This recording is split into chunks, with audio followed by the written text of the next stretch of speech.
Es sev varētu raksturot kā parastu puisi, kam patīk strādāt. Principā patīk arī izklaides. Tā, principā, parasts lauku puiks.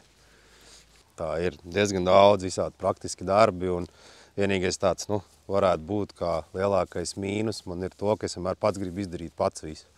Un kā jau arī ir tāds teiciens, kad, ja gribi izdarīt labi, izdari pats, un tāds slēgtajā galvā ir, un es nekādīgi sevi nevaru pārmācīt uz to, jo gribētos arī kādam citam dot kaut kādu zināšanas un savu pieredzi, bet parasti sanāk tā, ka pats izdarīs ātrāk, vieglāk un labāk.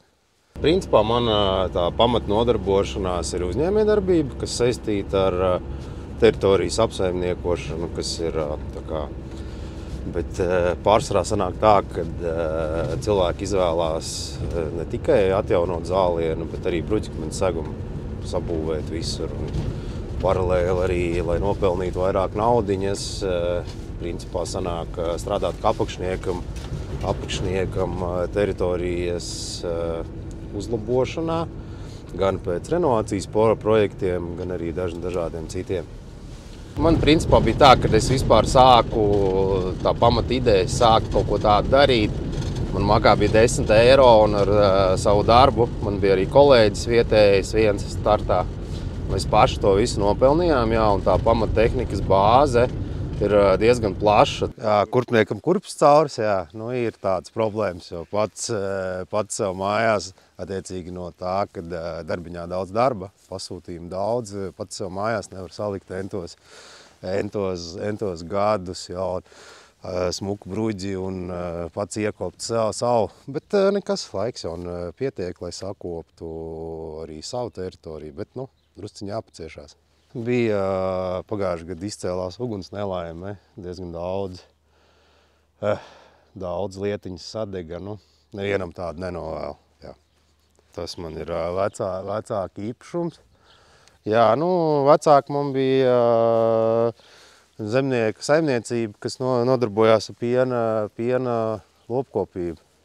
Jā, principā piena tirgoja un tāpat arī audzēja labību nelielos apjomos, bet jā, tie man arī izskoloja tajā laikā, un bija grūti ar citu veidu darbiem, un ar to arī es visu bērnību arī pats nodarbojos, un tāpēc es saku, ka parasts lauku puisis, jā, strādāt māk un darba nebaidās. Principā šeit ir mana otra vieta, kur es pavadu arī ļoti daudz laika. Tā ir mana darbnīca, kur es īrēju un strādāju, es dalu kopā ar vienu vietējo uzņēmēju. Protams, mums te ir, kā saucīt, darba nekārtība, bet viss pie lietas. Jā. Jā, paralēli, kā jau katram darbonim un uzņēmumam ir nepieciešama telpa, kur atjaunot un uzturēt instrumentus. Jā. Un šeit jau var redzēt viss tāds arī pašu rokām ieveidots, iekārtots. Un tad te man principā stāv mani darba instrumenti, ko es ikdienā izmantoju. Viņi ir jāuzkopj, jāapčubina, lai viņi strādātu. Jā, hobiji man ir. Hobiji man principā ir makšķerēšana, bet makšķerēšana tā kā vairāk ziemas periodā, ja tad ir brīvāks laiks. Jā, un es tev varētu arī parādīt, ir izbūvēta iekārta, ko mēs braucam, ja kāds zina, kas ir Peipus ezers. Tad Peipus ezerā ir ļoti populāri ir pašbūvēta tehnika, ar ko mēs arī pārvietojamies. Jo man par laimi man dzīves biedri arī nodarbojās ar makšķerēšanu, es viņu saslimdināju. Bet šeit mums stāv, man šī piekaba ir kā garaža. Ai, kur visām vajag. Es saku, ratu nav, bet jā, šeit viņš man glabājās. Mēs viņu arī esam piedalījušies parādē, kas notiek ikgadējā. Tā kā pašbūvētās tehnikas solidojums notiek uz Peipus ezeru katru gadu. Tāds interesants pasākums, kam interesē tehniskas lietas, ko cilvēki tik neizdomā.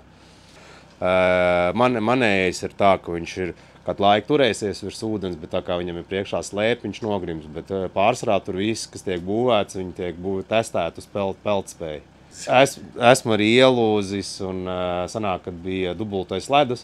braucot ielūzām dubultajā ledū. Kaut kādi aptuveni veiksmes stāsts, ka bija apakšā vēl viens, un mēs kaut kā 30 centimetri bija viss tajā ūdenī, un tas bija pats rīts, kad mēs braucām makšķēt, un tad visu dienu tā kā sasluši pingvīni staigājām, jo vienkārši viss drēbes bija slapjas un caursalušas. Esmu jau tagad kā 4 gadus domas deputāts, šogad atkal startējam, bet vēsturi ir garāk, jā, es jau no 18 gadiem, ik pēc 4 gadi esmu startējis pašvaldības vēlēšanās. Nezinu, man patīk tur, kur es dzīvoju. Šeit ir mierīgi, nav steigas, jo visur citur ir ļoti liela steiga. Un daudz saka, protams, nevar atrast darbu, bet darbs ir tepat. Kur arī tas, ko es daru, principā ikdienā. Jā. Šis viss, es domāju, ka cilvēks grib dzīvot te, viņš noteikti var atrast darbu, kur nodarboties.